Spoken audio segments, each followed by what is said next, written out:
Muli po, ako po'y bumabati ng isang napakagandang araw ng linggo sa bawat isa. Maging po sa ating walang sawa pong sumusubaybay sa ating happy life. Good morning po. At of course, we want to greet our Lord. Blessed morning. Morning. Morning. The beauty of heaven. Dalawa po ang ating magiging paunang katanungan sa mensahe for today. Number one is, bakit ang pangkaraniwang tao ay sobrang attached sa mundo na parang dito na talaga ang buhay? Na parang wala na silang mga inaasam na buhay na mas maganda kaysa dito. Na para bang kapag ang isang tao ay nakafocus lamang dito sa mundo, wala na silang inaasam na pag-asa na magkaroon ng buhay na punong-puno ng kagalakan, ng kapayapaan. Number two question is, bakit ang mga tunay na Kristiyano ay sabik na pumunta na ng langit? Tayo po mga Kristiyano, we all want to go to heaven, not because we want to escape this life. Hindi dahil gusto mong pumunta ng heaven kasi gusto mong takasan yung buhay na nararanasan dito. Of course, tayo pong lahat, wala pong sino man na magsasabi na ang buhay natin dito ay pwede na tayong makontento, di ba? Kung isa, maraming mga challenges sa buhay. Maraming mga pagsubok. Ang kumisa sa tindi ng pagsubok, yun ang nagiging dahilan kaya gusto natin pumunta ng langit. So, but because the Lord promised, ito ang dahilan kung bakit tayo gusto pumunta roon, hindi para takasan yung mundo. The Lord promises that this life is not the end. That there is a place where tears will end. Pain will end. Death will end. And the presence of God will never end. Yun ang langit. Yun ang ating pinaka-asam-asam. At dyan po iikot ang ating mensahe for today. And last Sunday, because of the heavy rain po, di ba, dapat nung nakarang linggo pa natin marinig ito, di ba? Because of the heavy rain, we were not able to worship together. But today, we continue the message that was formed. Not by accident, but perhaps in God's perfect timing. Siguro, ako naniniwala ako dun kapag naantala, kapag nag-delay, maraming beses na nangyari sa buhay ko ito Meron akong mga pinakaasam-asam na mangyayari. One time in my life, and then biglang na-postpone, na-cancel, bigla akong ni-reject. Kumisa doon sumasaging isip ko sa Romans 8:28 that says that all things work together for good to those who love God and to those who are called according to His purpose. Kaya ang Panginoon ay hinayaan niya makancel muna last Sunday itong mensahe ito. Ngayon natin ito maririnig dahil alam niya at siya lang tayong nakakaalam kung bakit kailangan ngayon natin ito maririnig. Our Lord said in John 14:2 and 3, sabi niya dito, while nagpapaalam po siya sa kanyang mga disipulo nung araw na yon, sabi niya sa kanyang mga disipulo, I am going there to prepare a place for you. I will come back and take you to be with me. So, bago niya lisanin yung kanyang mga disciples, ito ang magagandang pananalita na nanggaling po sa bibig ng Panginoon na balang araw. Siya daw ay pupunta na doon dahil di ba, huhulihin na siya kinabukasan. Sabi niya, pupunta ako doon just to prepare a place for you, a better place than this world na nakatira na tayo dito. Ang sabi niya sa kanyang pangako, babalik ako. Di ba yan ang ating pinakihintay sa ating buhay Kristiyano? Ang bumalik uli ang Panginoon. And sabi niya sa kanyang pagbabalik, I will take you to be with me.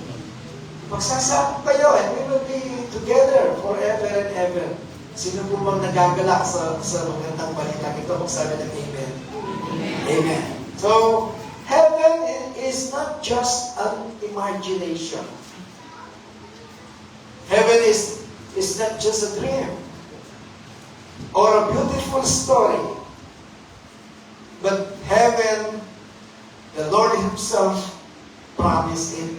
Pinangako niya yung heaven sa atin. Tayo, kapag nangako tayo, kadalasan, napapako, di ba? But not the Lord. And the Lord promises, tiyak na tiyak, 100% mangyayari. Amen po ba? Amen. Next slide. Oh, I missed you. See you soon. Marami po sa mga nakakakilala po kay Pastor Dan.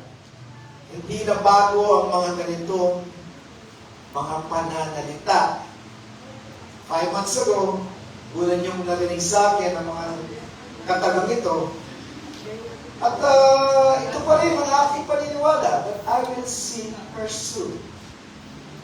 Sa mismong himlayan po ng aking napakagandang may bahay, ay 5 beses ko pong inulit ito. At marami sa aking mga kamag-anakan, sa aking mga relatives, lalo na ang aking butihing ina, ay hindi po nagustuhan ng aking mga pananalitang binitawan nung amin na siyang ilibig. That I will see her soon. Ayaw nilang marinig yun. 2 weeks ago, pinost ko po rin ito sa Facebook. At isa po itong aking kapatid na Sister Myra ang nagtanong ng ganito. Sabi niya sa akin, don't say that, Pastor Dan. Gusto mo na mamatay? So, napahaba po ang aming conversation. I have to defend yung aking mga panalitang yun. Kasi parang sa tingin ko kay Sister Myra, naging negative ang effect niya sa kanya. Hindi katulad na sa akin na positive naman yung pananalitang see you soon. So, sabi pa sa mga sumunod niyang katanungan, ang dami niyang tanong actually. Sister Myra na nasa Dubai po. Isa sa mga magagandang anak ni Uncle Albert. So, dito po, sabi po niya sa kanyang mga katanungan, sabi niya, pagdating ba natin doon, makakalimutan na natin ba ang buhay sa mundo? That was her number 1 question. And number 2 is, makikilala pa rin ba natin yung mga kamag-anakan natin na binawian na ng buhay at nandun na sa langit? At yung pangatlong katanungan niya ay ganito, asawa pa rin ba si Sister Estron? I will ask you a question. Pagpapatuloy ba natin ang mensahe? Parang ayoko na eh. Excited ba tayo? Excited po ako. Actually, last Sunday pa dapat ito.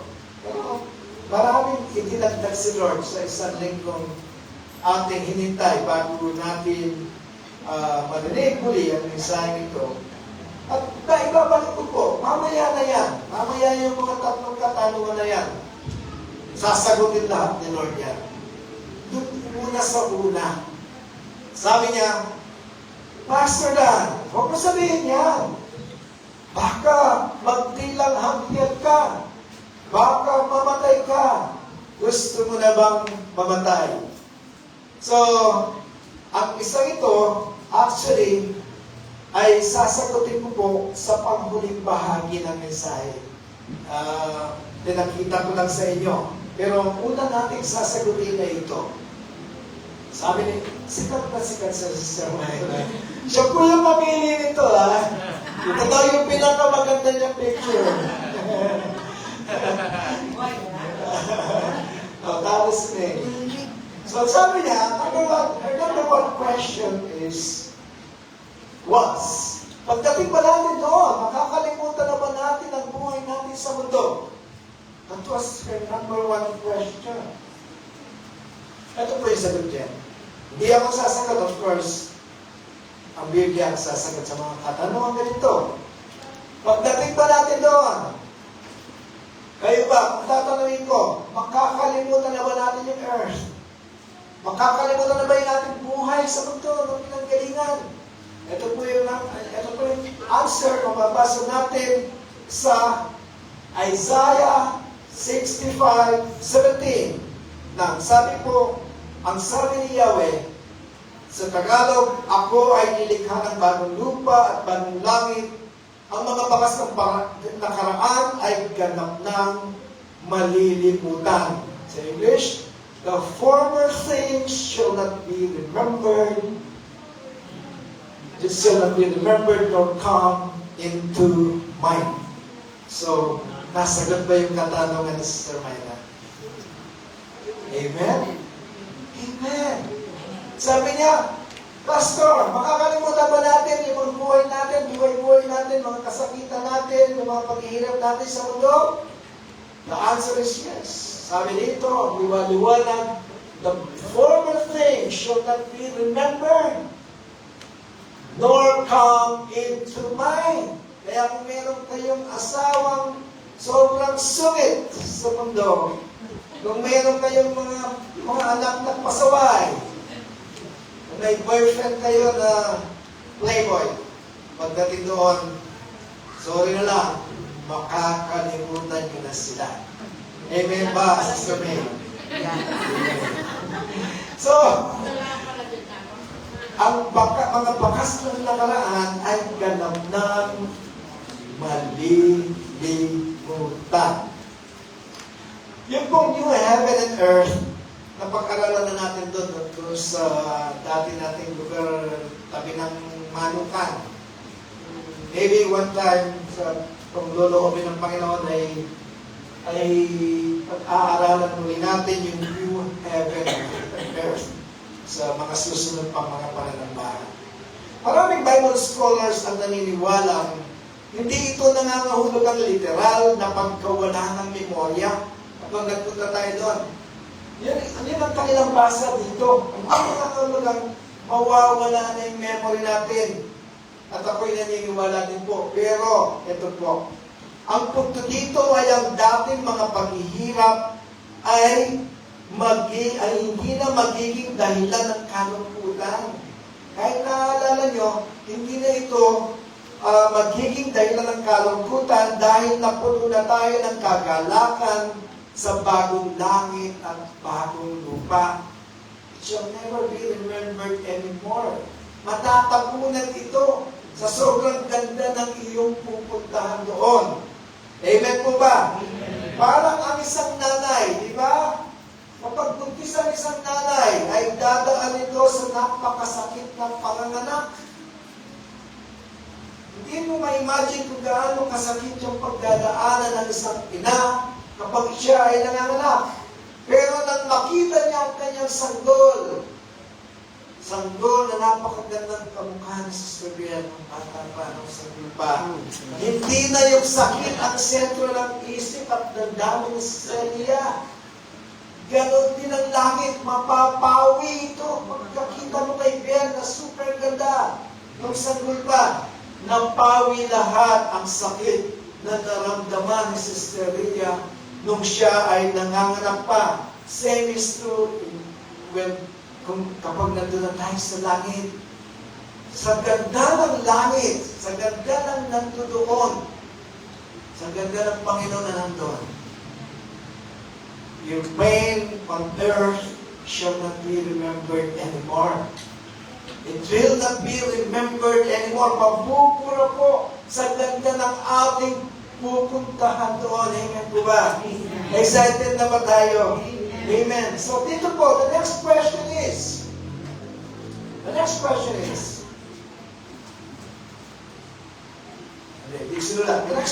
is, kapag ba nandun na, ang sabi ni Sister Myra, gugustuhin pa ba natin bumalik sa earth? Di ba kung minsan, di ba sumasabi sa isip natin yun?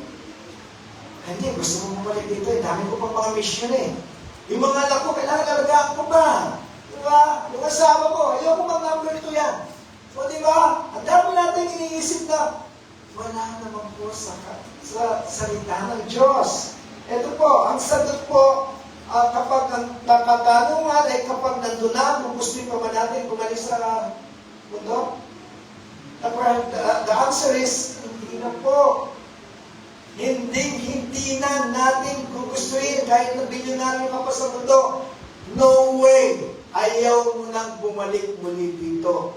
Bagaman po ang aking asawa, of course, siya ang bida dito. Of course, si Lord ang bida. Pero, supporting bida po si Mrs. dito. Ang sabi niya, bagaman ang aking asawa, naging masaya po siya kasama kami ng kanyang mga anak at apo dito sa lupa. Pero this is what I believe. Wala pong nakarating ng langit. Take note of this. Naggugustuhin pang bumalik sa magulong mundong ating ginagalawan po. That is how beautiful heaven is. Naniniwala po ba tayo ba? Nag-uumpisa pa lang tayo ha? Marami pa. So dito po, dahil nasa perfectong presensya na sila ng Diyos, yun ang kasagutan dito. Dito po, wala nang nagpunta roon na gusto pang bumalik. Sabi po rito, ang sabi po ni Isaiah, sabi ni Lord sa Isaiah 65:17, ang sabi ni Yahweh, ako ay lilikha ng bagong lupa at bagong langit. Pagkaaralan natin yan. Kung loloobin ng Panginoon, next meeting natin. So, dito ang sabi niya, ang mga bakas na lumipas ay ganap ng malilimutan. So, anong pakahulugan natin doon? Siyempre, malilimutan natin dahil sa sarap ng ating mananatili doon. Wala ka nang maaalala pa yung mga kasakitan mo dito, mga sufferings, yung mga minamalites ka, nung nabubuhay ka pa sa mundo. Wala na po yung mga yan. Nung na-ICU ka, yung mga kung ano-ano pasakit na ginawa nila sa iyo ng mga tao, mabubura pong lahat yan pagdating natin doon. Sabi po dito, in Psalm 16:11, in your presence, Lord, there is fullness of joy.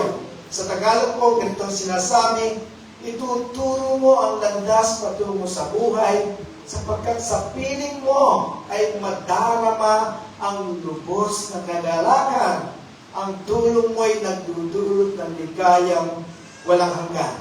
Hanggat nandirito pa tayo sa gulong mundo pong ito, never po natin may experience ang tunay na galak at kapayapaan sa puso.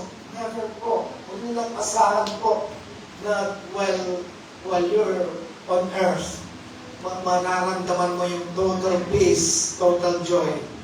Sinasabi ko na po sa inyo, you will only fail. Mag-feel lang po kayo. Dahil dito po sa lupa, masaya ka ngayon, you will never know kung mas malulungkot ka. Healthy ka ngayon, you will never know.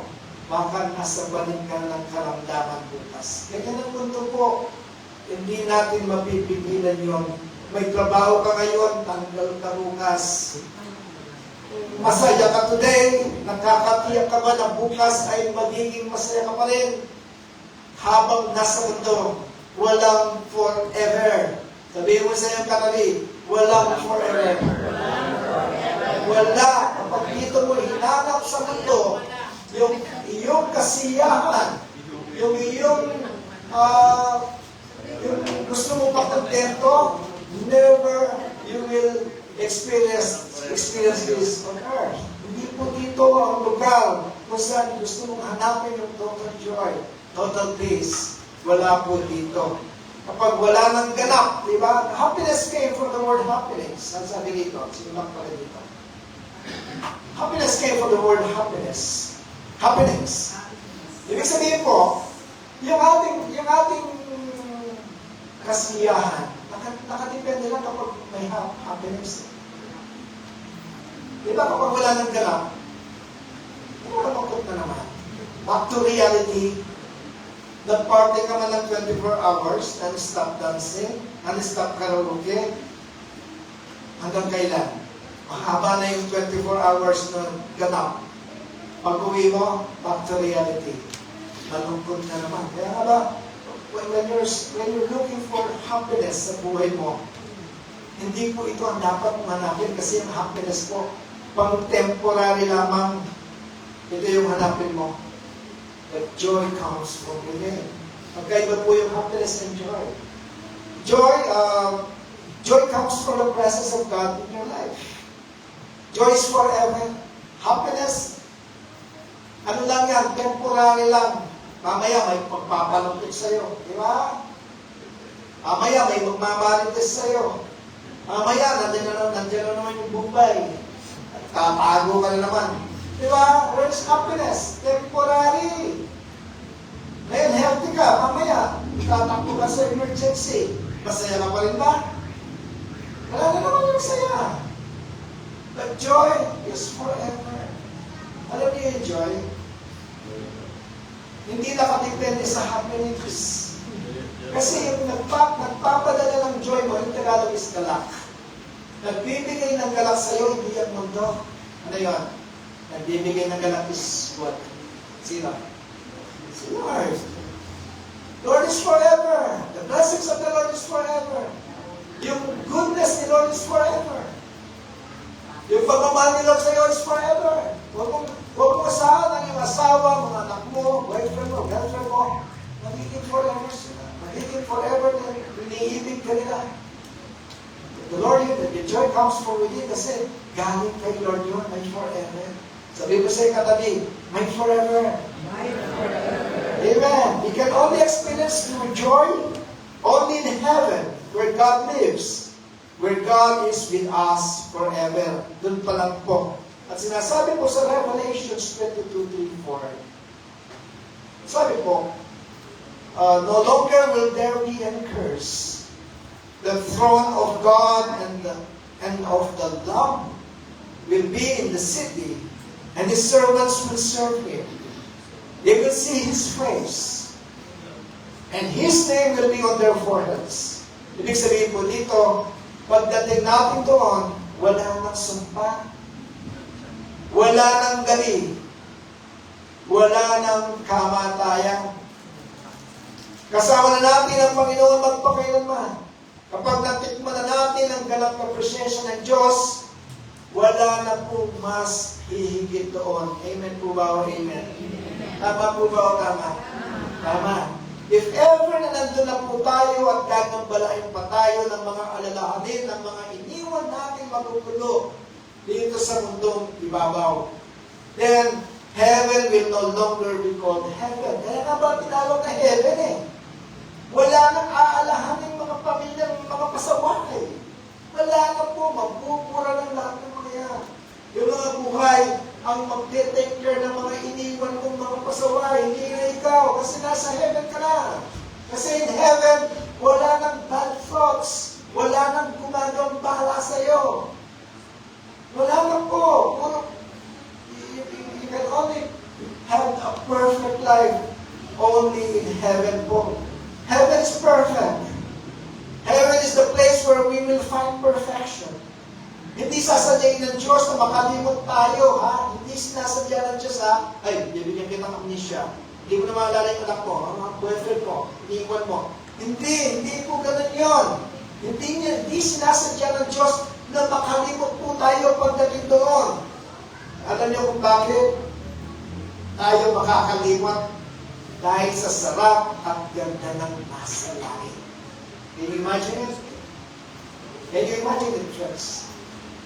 So, not to mention yung mga mansions na hininda na po ni Lord sa atin doon, yung mga sinasabi, mga pearly gates, golden floors, mga hayop na maaamo pagdating doon, katabi mo si lion, sila na yung unan mo. Yung crocodile, sila na yung balit mo, mahilig ka sa panig, hindi ka tutuklawin ng ahas, gusto mong gawin doon. Wala nang wild animals doon, puro mga friends mo lahat sila. That is how perfect heaven is. Di ba? Nakaka-excite po. Si Sister Les po, kung atin siyang tatanungin ngayon, alam ko, My wife loved me so much. My wife loved him so much. Loved him so much. Her granddaughter, grandsons, mahal na mahal po ng aking buting asawa. Pero kung tatanungin ko siya ngayon, gusto mo ba bang balikan kami? Iiling po siya. Naging masarap po ang buhay ni Sister Res sa piling namin, pero I don't think kapag tinanong siya ni Lord na gusto mo ba bang bumalik, iiling po siya. I don't think so. Walang sino man pong nakapunta ng langit ang hinais pang bumalik sa mundo. Wala na po. The place in heaven is incomparable. The place in heaven is irreplaceable. Sabi po sa Pahayag 21:4, sabi dito, at papahirin niya ang bawat luha sa kanilang mga mata. Sila po na natanan. Wala ng kamatayan, wala ng dalamhati. Bilisan mo, brother. Wala ng pagtangis at paghihirap, sapagkat lumipas na ang dating mga bagay. See? Lumipas. Sabi sa English, the Lord will wipe every tear from your eyes. Wala nang iiyak. Kasi doon, wala nang magpapa-stress sa'yo. Wala nang magmamarites. Wala nang mag-PPF sa'yo ng mga bad news. Pagdating doon, puro good news na lamang. Wala nang kamatayan. Wala nang dalamhati. Wala nang pagtangis. At paghihirap sapagkat lumipas na ang mga dating bagay. The old things, sabi dito, the old order of things has passed away. Nakaraan na yun. Hindi ka na babalik. Ayaw mo nang bumalik kahit pilitin ka pa. Kahit ang Diyos pa magsabi sa iyo, mababalikin ka ta doon sa family mo, sa mundo mo. I think Sister Res will answer the Lord, hindi bang hindi na po. Mahal ko po ang aking asawang pogi. Pero ayaw ko na bumalik. Mas gusto ko po rito. That is how beautiful I is. That is how, sabi nga, hindi mo pwedeng i-compare sa lahat ng bagay sa mundo. Nasabi nila, kawawa raw si Sister Res. I don't think so. Kasi naaalala mo si Sister Res nung magkakasakit. Naaalala niyo siya nung nasa hindayan siya. Mas kawawa po si Brother Dan. Totoo po. Yung mga mahal natin sa buhay na iniwan na tayo, huwag mong kahabagan. Mas mahabag po tayo sa ating mga sarili ngayon dahil patuloy pa tayo nabubuhay dito sa magulong mundong ibabaw.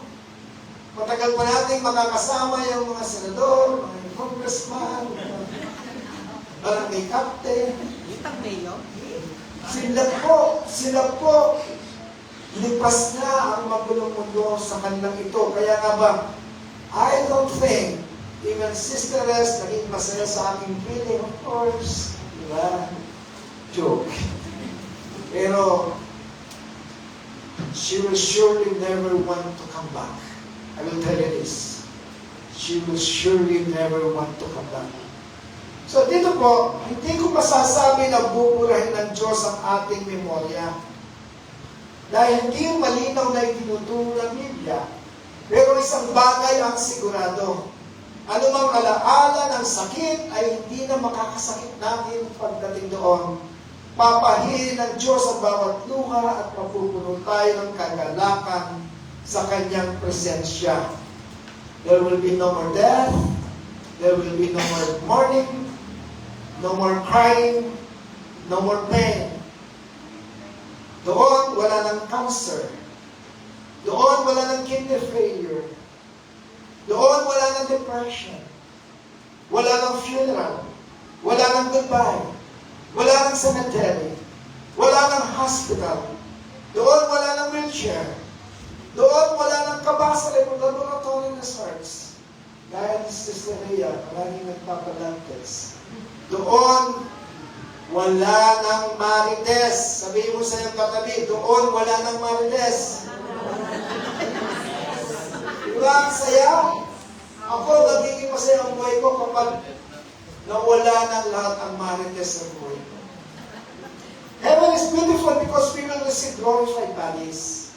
Sabi ko sa Philippians 3:20-21, but our citizenship is in heaven. See?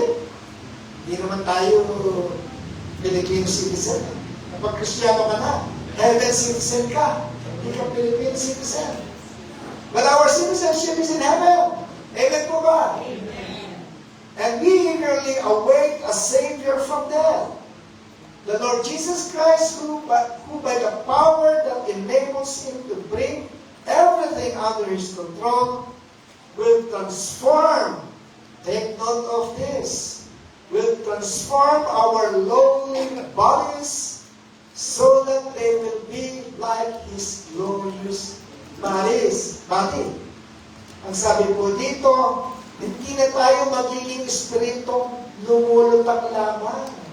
Gaya ng ating iniisip, 40 days, nandito pa siya, naging butterfly si Kuya, binabantayan tayo. Wala akong ganon. Wala akong 40 days sa Biblia po. So, hindi tayo mga espiritong parang lumulutang lang. May glorified bodies po tayo. Hindi na tatanda, hindi na magkakasakit forever young. Sister Ria, forever young ka sa heaven. Hindi na kailangan magpa-dose lift. Di ba? Hindi na masakay dito. Oo. Hindi na magkakasakit, hindi na mamamatay. At dito po papasok ang tanong uli ni Sister Myra. Makikilala pa ba natin sila noon? The answer is yes. Nakilala ng mga alagad ni Jesus pagkatapos ng resurrection. Nakilala nila Moses and Elijah ang isa't isa sa Mount of Transfiguration. Doon wala nang gustong bumalik sa dating buhay dahil ang pinakamagandang bagay na maaaring maranasan ng isang tao ay ang makasama ang Diyos magpakailanman. Sabi po sa 1 Corinthians. Unang Korinto 2:9. Sabi po, hindi pa nakikita ng mga mata o narinig ng tenga. However, as it is written, what no eye has seen. Wala pa. Hindi nyo nakita sa mundo yung ganda doon. Huwag nyo lang imaginein. Hindi pinakita sa atin ni Lord dito sa mundong atin ginagalawan. Wala. Huwag nyo hanapin yung heaven sa lupa. Wala po dito. Kaya nga ba sabi po dito, hindi pa nakita ng mga mata o narinig ng tenga, hindi pa nga sumagi sa isip ng tao eh. Ni sa mga panaginip po ninyo, never in your dreams na napanaginipan ninyo ang langit. Wala po. Hindi pa natin nakita yon. Ganun kaganda yon. Nire-reserva ng Diyos yun para sa kanyang mga anak. Sabi dito, hindi pa sumagi sa isip ng tao ang mga inihanda ng Diyos para sa mga umiibig sa Kanya. What no eye has seen. Ang sarap naman ang buhay ni Sister Resdon. I envy you, my love. See you soon. So dito sabi, as it is written, what no eye has seen, what no ear has heard, and what no human mind has conceived, the things God has prepared for those who love Him. Mga kapatid, lahat tayo ay nakakita na ng maraming magagandang lugar sa lupa, di ba? May mga tao dito, mga kapatid tayo, nagpunta ng mga Switzerland, sa Australia, di ba? Sa Japan, si Mama Albert, may nakakita na ng mga napakagandang sunset, Ako pala, nagpunta rin ng Japan ng Sister Leia. Napakagandang mga bundok, napakagandang mga beach, di ba? Dami na natin nakita mga magagandang tanawin sa lupa. Pero ang sabi po dito ni Pablo sa English, no eye has seen. Ibig sabihin, wala pang mata ang nakakita ng tunay na kagandahang inihanda ng Diyos sa mga umiibig sa Kanya. Do you love God? Amen. Can you say amen to that? Amen. Yes, pagmahal mo ang Diyos, ito ay nireserve niya sa iyo. Ang sabi niya, no ear has heard. Wala pang nakarinig ng musika, ng papuri, ng kagalakan na may hahapin sa langit. Yung mga kinakanta natin dito, iba yung doon po. Iba yung doon. Hindi ko ma-explain, hindi ko ma-imagine kaya kasi hindi pa ako nagpunta. Pero ito po yung patunay na sinasabi, no, nor has entered into the heart of man. Kahit gaano ka-imaginative ang tao, hindi pa rin namin kaya isipin kung gaano kaganda ang heaven. Kung ang Diyos ay gumawa ng napakagandang mundo sa loob, lamang ng 6 na araw, paano pa kaya ang tahanang inihanda niya para sa kanyang mga anak? Daming question eh. The next question of Sister Myra. Makikita pa ba ni Sister Les ang mga kahirapan natin sa mundong ibabaw? Sabi ko na nga sa inyo, wala akong 40 days. Wala, hindi po totoo yun. Lilipat-lipat ko siya, nandiyan yung mga butterflies. Yung si Sister Les siya, may butterfly. Wala po sa Bible yun. So, of course, pagdating niya doon po, hindi na po niya maaalala yung kahirapan niyang pinagdaanan, yung kanyang pinagdaanan while she was suffering sa cancer po. Magbubura na po lahat siya sa nanay na kimpil. Puro joy na lang siya doon. Puro kasiyahan kasama ka ng Panginoon. Di sa panaginip po niya doon, hindi niya mapapanaginipan yung mga paghihirap niya dito. Nabura na po lahat yun. Sa araw-araw na siya po ay nandoon, kami ay nagtatangis, namimiss namin siya po doon. Napakasaya po. Napakaligaya ng aking asap na pa rin ba kapag may gumawa ng hindi niya kagustuhan. Kapag pa si Pastor ay nakatagpo ng mga coffee mates sa kanyang pag-Starbucks, maiinis pa si Ceres. I don't think so. I don't think so. Wala siyang maaalala dito. Wala siyang makikita. Alam niyo kung bakit? Actually, habang lang ako kasama, maging masaya. Kung siya ang tatanungin, kasi napakaganda niyo yung buhay niya doon kasama ang Panginoon. Kung tatanungin niyo sa Panginoon, rest. Gusto mo ba may kasama sa pag-i-Starbucks si Mr. mo? Of course not. Masaya ko dito, magiging selfish na ako na gusto ko patuloy na maghihirap ang kalooban ng asawa ko doon. That will be one of her dream na kami rin po na kanyang pamilya ay makarating po dun sa punto na kami magiging masaya rin. Ayaw niya kami malulungkot. Ang sabi po dito sa Ecclesiastes 9:5, the dead knows nothing. Wala na po. The dead knows nothing. Knows nothing about this magulong mundo. Kung iniisip mo, ay baka may sa akin ang aking asawa kapag ginawa ko. No way! The dead knows nothing dito sa mundong kanyang iniwan kasi nasa glorious body na siya. Nasa presensya na siya ng Panginoon. Yung tatanungin siya ni Lord, gusto mo bang maging masaya ang iyong pamilya doon? Of course. Yun po ang pinakaasam nila, ang maging masaya din yung kanilang mga iniwan dito sa mundo.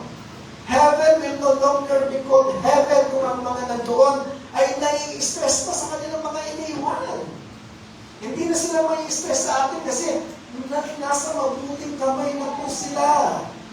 Heaven will no longer be called heaven kung ang mga stress pa rin sa kanilang iniwan, kung nasasaktan pa rin sila, kung nakikitalamhati pa rin sila, hindi na po langit ang tawag doon. Kung iniisip pa rin tayo, ay, baka naghihirap na yung aking pamilya, heaven will no longer be called heaven. Kung totoo yun. Kasi ang langit po, binura ng lahat ng Panginoon yung iyong mga patak sa luha. Wala nang stress, wala nang paghihirap ng loob, wala nang selos. So dito po, alam nyo, kapag ikaw ay nakakaramdam pa ng ganon, na mag-iisip sa mga iniwan mo, baka hindi langit ang pinuntahan mo. That is hell. That is impyerno po. Jealousy, hatred, sufferings is never found in heaven. Ang mga yan ay patuloy na mararamdaman ng mga taong sa impyerno po napunta. Amen po ba? Hindi mo natin kaya lubos na isipin ang kagandahan ng langit. Binigyan po tayo ng Diyos ng ilang sulyap kapag binasa natin ang Revelations. The beauty of heaven is God's presence. Of course, wala na pong mauuna dito.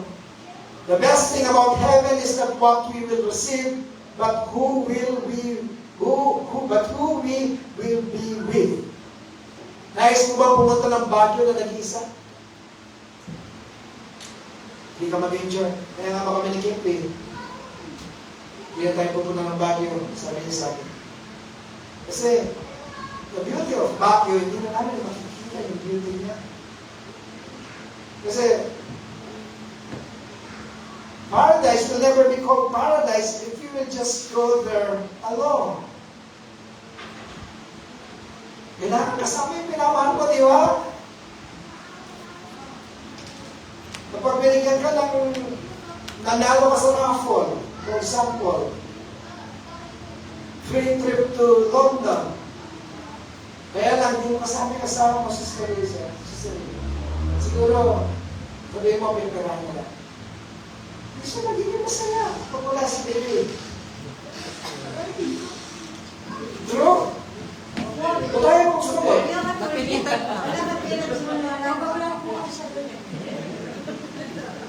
Paradise will no longer become paradise if you are not with your loved one. Yeah. No longer become paradise. Kailangan kasama mo ang iyong minamahal. Kaya nga ba dito, the beauty of heaven is God's presence kasi finally, kasama mo na siya.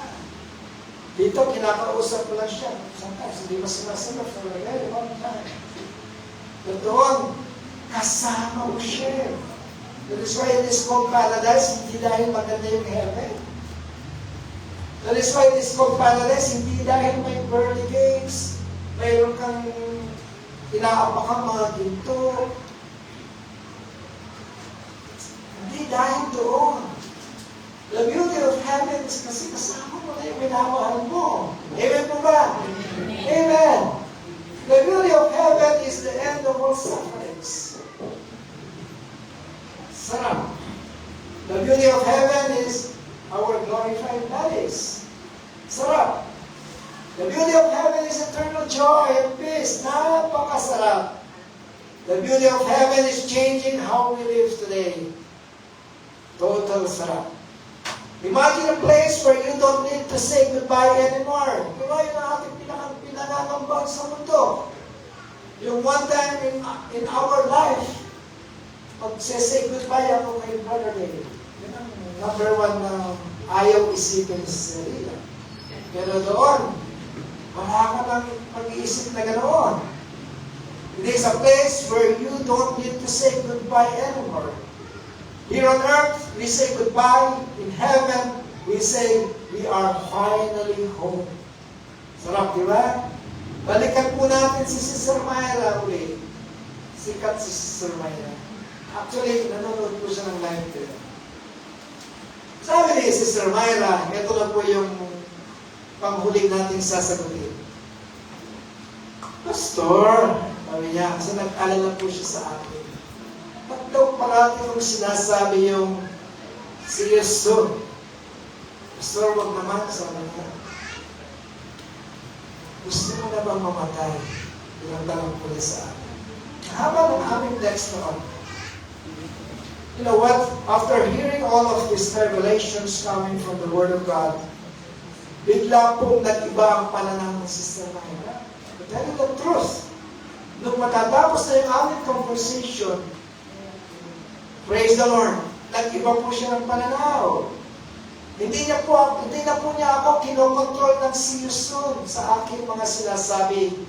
Unti-unti namin napag-usapan ang langit hanggang sa huli. Ang sabi niya, nung narinig ko yon, gusto ko rin palang makarating doon. Ang sabi ni Sister Myra.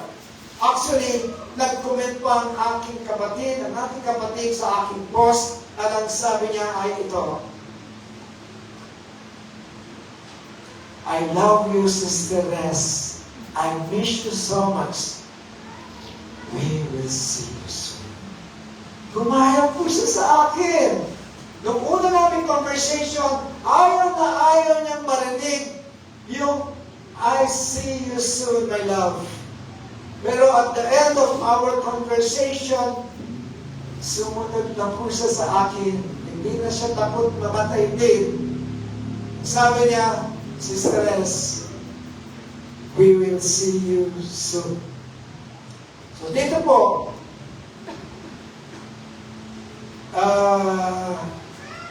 hindi na niya ako kinontrol sa aking mga sinasabi.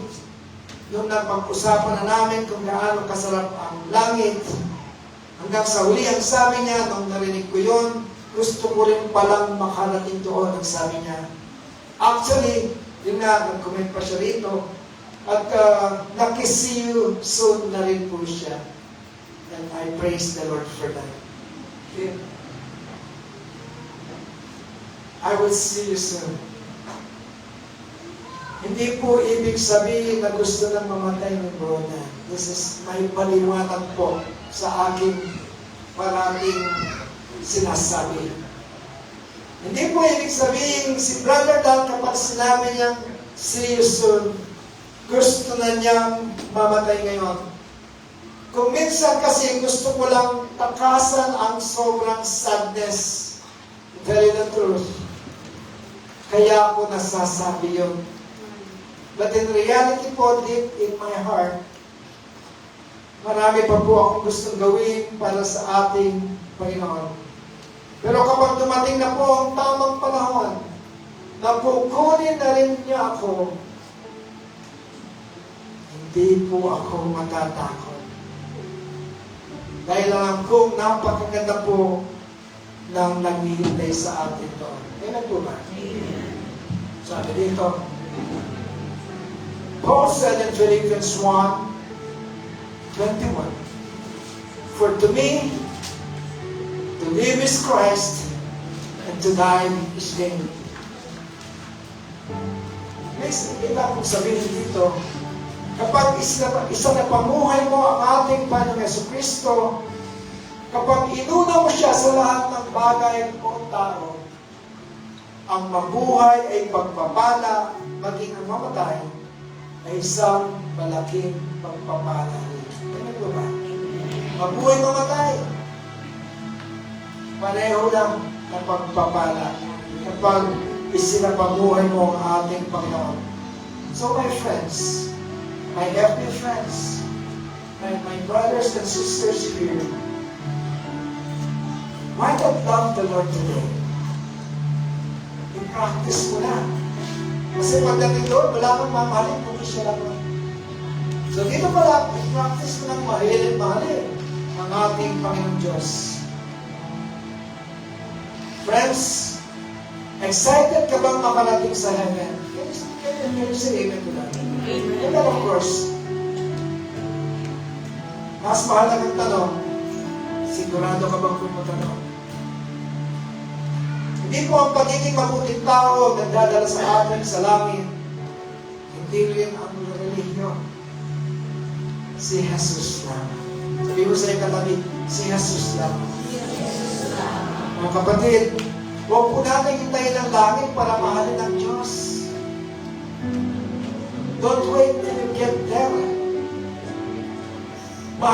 natin siya ngayon.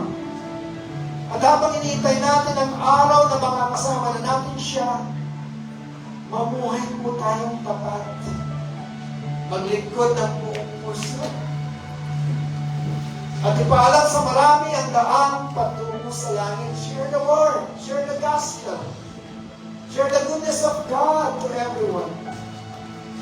In closing, I want to say this again.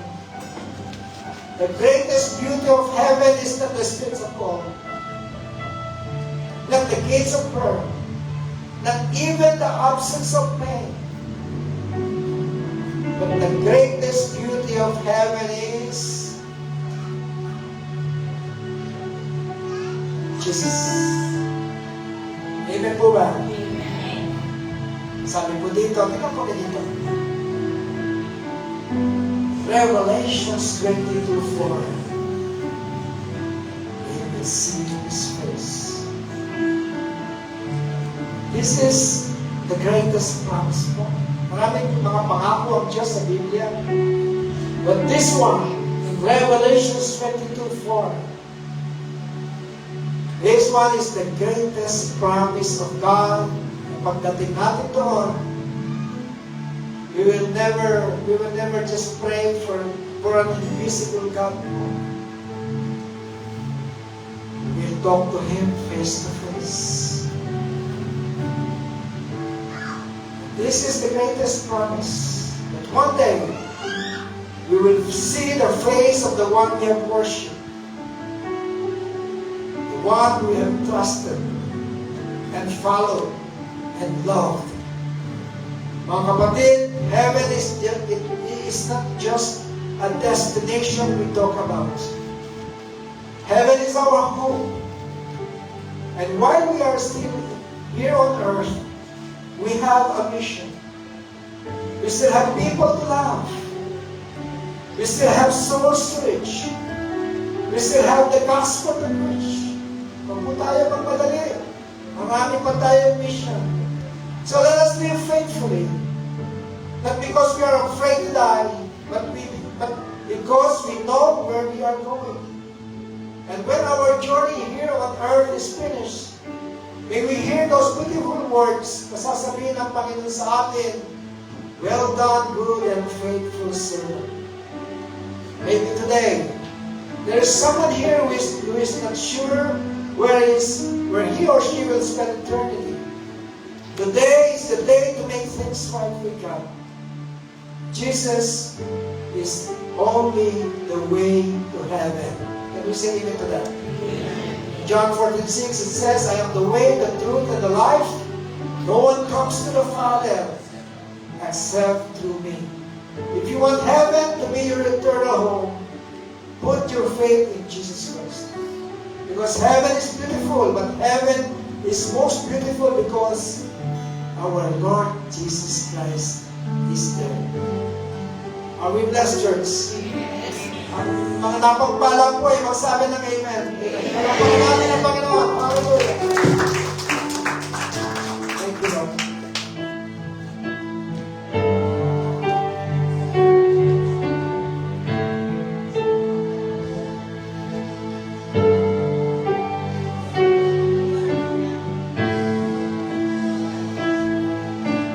All the saints and angels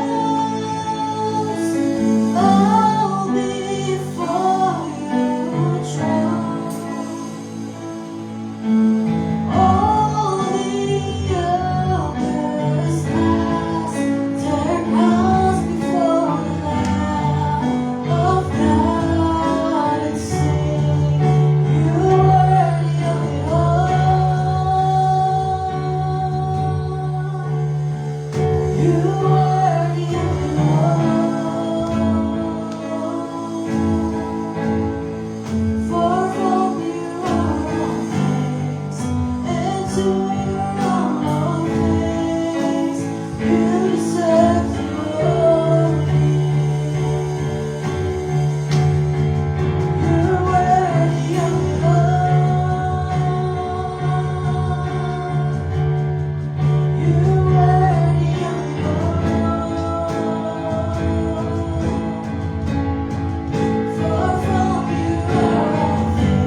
And good morning. Multitasking po tayo dito. Napansin nyo, lipat-lipat. Same people. The beauty of heaven. Nakaka-bless po yung message, no? I hope na-bless po kayo as much as I was blessed. Malalim po yung message sa akin kasi related to sa pinagdadaanan namin ni Pastor. So, medyo medyo deep.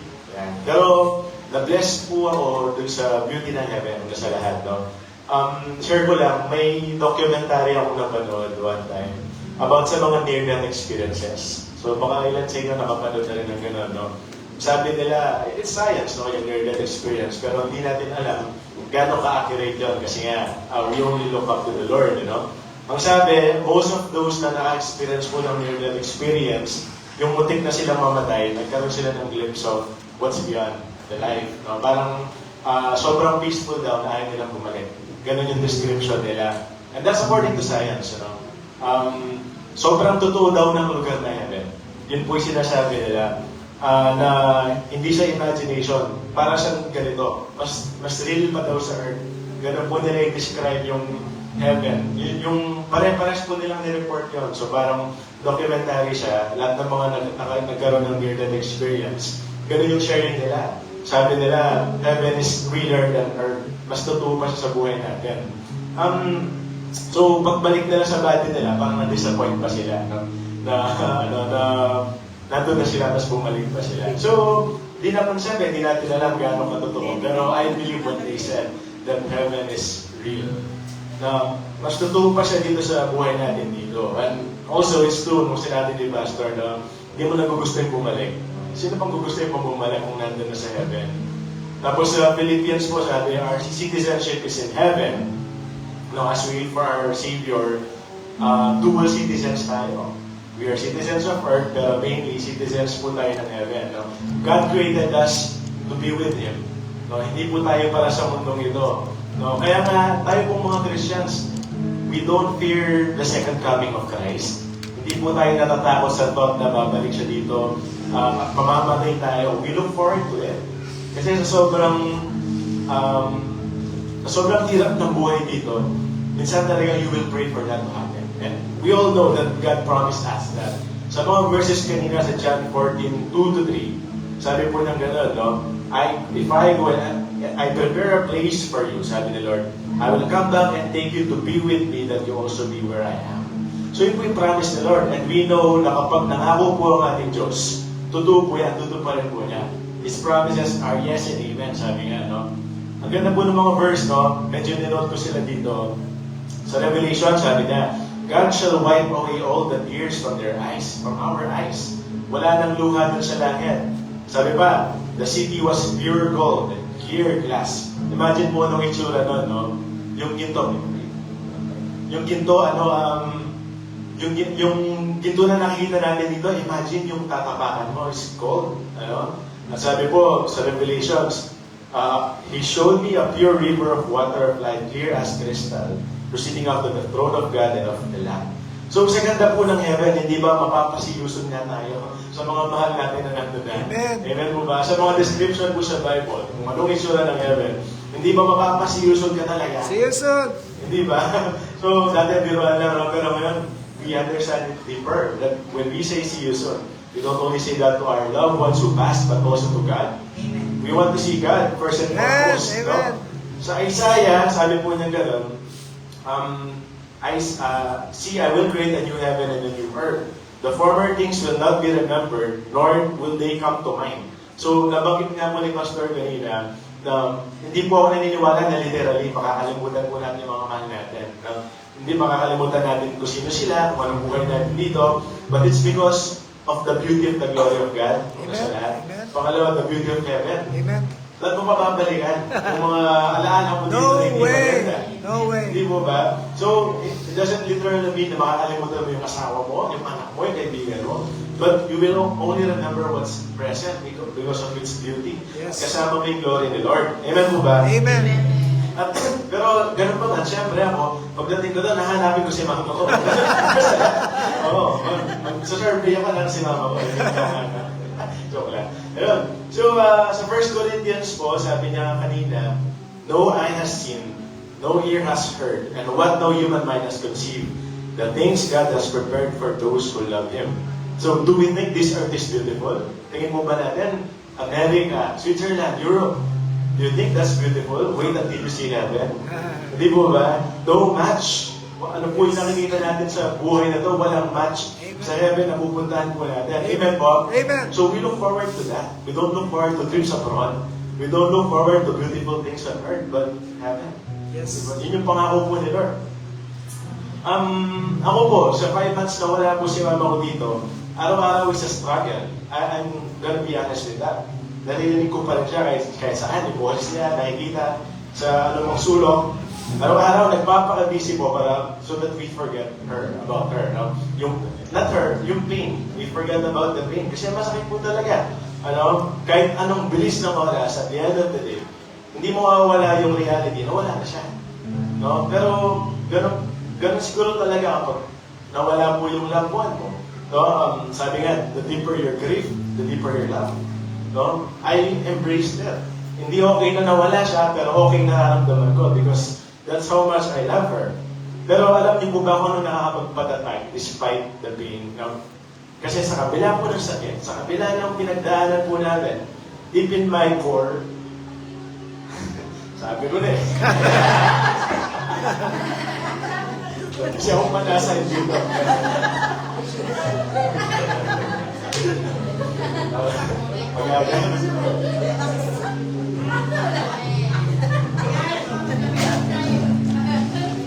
Ayoko.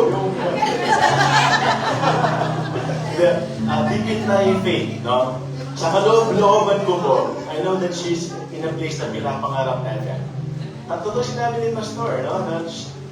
Nandun na sila, yung mga mahal po natin, nandun na sila sa lugar na hinahangad natin.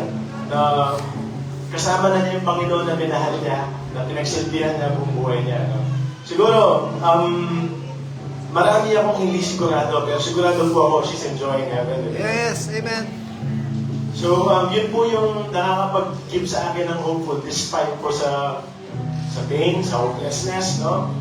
Because God is faithful and He remains true to those who remain in Him. He remains true to us, no? My mom's gone, hindi okay yun. Pero,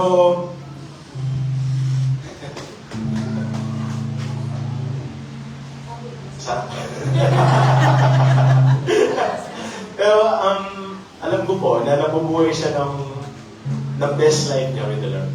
Yun po yung consolation, you know? Colossians 3:2, set your affection on things above, not on things on earth.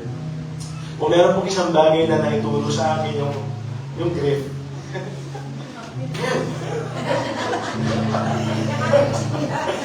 Baka namin. Sorry, nakalive pa mo tayo. Your mother can see you. Hindi na kasulong.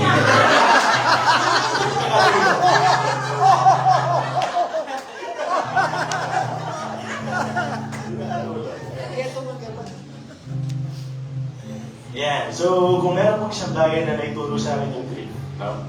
Ito yung wala pong kabuluhan. Kahit anong meron tayo dito, no? Walang kabuluhan yung degrees, master na ng doctor naman, walang kahulugan yung possessions, yung mga bagay-bagay na meron ka dito. May bago ka sasakyan, wala pong kabuluhan niya. I'm ready to let those go. Yun po yung naituro sa akin ng grief na kahit ano pang ma-achieve mo sa buhay, wala po yan. Kailangan po natin maging handa na let go sila anytime. Because that's not what we're here for. We're here for the Lord. And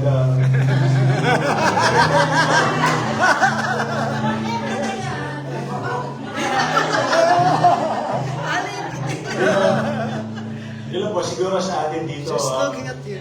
let's just be ready to let go everything in this earth for the Lord. Amen po ba? Amen. Amen. And paano po ito na-relate sa atin? No? Sa atin?